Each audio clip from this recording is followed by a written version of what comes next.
He told the captain to stop the boat in the middle of the sea because he wanted to photograph the birds in the sky. As the boat rocked back and forth, he opened his toolbox one by one. But for a bird photographer, the equipment seemed overly complicated. What's that?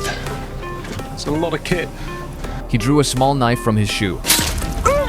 After the captain fell silent, he continued his preparations. He put on a weighted vest, mounted the stabilizer and its base, bullets ready in front of his abdomen, then mounted a sniper rifle onto the stabilizer. It was originally a camera stabilizer, but he had modified it to stabilize firearms. The rifle's scope was connected to a planetary camera. This type of camera is typically used to photograph planets, with extremely high resolution and frame rates. Next, he assembled the shock-absorbing arm. After connecting it to the stabilizer, he picked up the sniper rifle, mounted on the Steadicam stabilizer, loaded a single bullet into it. The planetary camera's image appeared on the monitor below. The distance was 2.67 miles. A color-changing horizontal axis at the bottom indicated focus stability.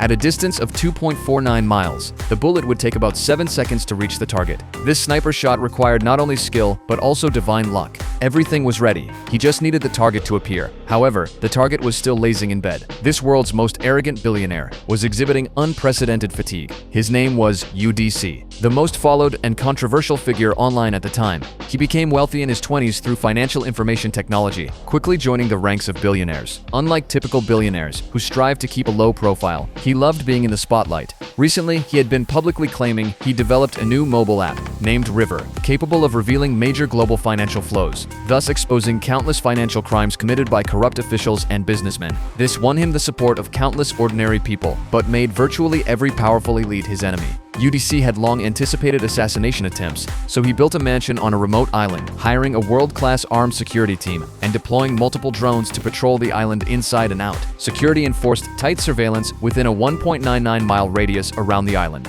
No ships were allowed entry. Even the boats delivering daily supplies were strictly surrounded and controlled by security. Boat crew members were frisked, photographed, and thoroughly verified, along with aerial monitoring. A few days ago, UDC had left the island to hold a globally broadcast software launch event. Right before the announcement, 2 assassins fired at him. Fortunately, he reacted quickly, and his security team was sufficiently vigilant. He survived the attack, but the event was interrupted.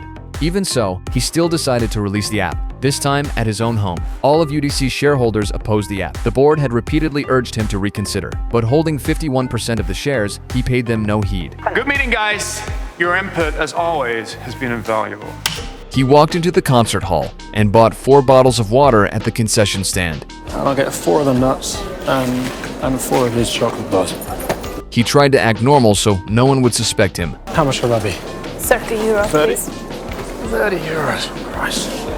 After the concert started, he sat and listened for a while. As soon as the first part ended, he quickly got up from his seat. At that moment, no one else was heading to the restroom, so he walked out alone. He had a medical walking boot on one foot. At security, the boot triggered the metal detector, but the guard let it slide, thinking he was injured. They just checked his bag and let him through. He used a lockpick to open a door to the staff area. Then he made his way to the upper levels of the hall. He reached the equipment floor. Below the floor was a system of narrow channels. The space was so tight, it only allowed crawling. It stretched in all directions like a maze. He had to follow the blueprint on his phone closely to make sure he didn't take a wrong turn. Soon he reached the area directly above the stage. He could see the stage below through the grate. He took off the special walking boot. It was custom designed days ago with his gunsmith. Inside was a gun ready to be assembled. Once assembled, he was fully ready. The 3-hour concert came to an end. He opened a bottle of water and took a small sip. That night, the venue would go into full lockdown. In 2 days, a major figure named UDC would hold a software launch on this stage. That person was his intended target. The next morning, he took out his credit card and began scraping it against an exposed metal pipe.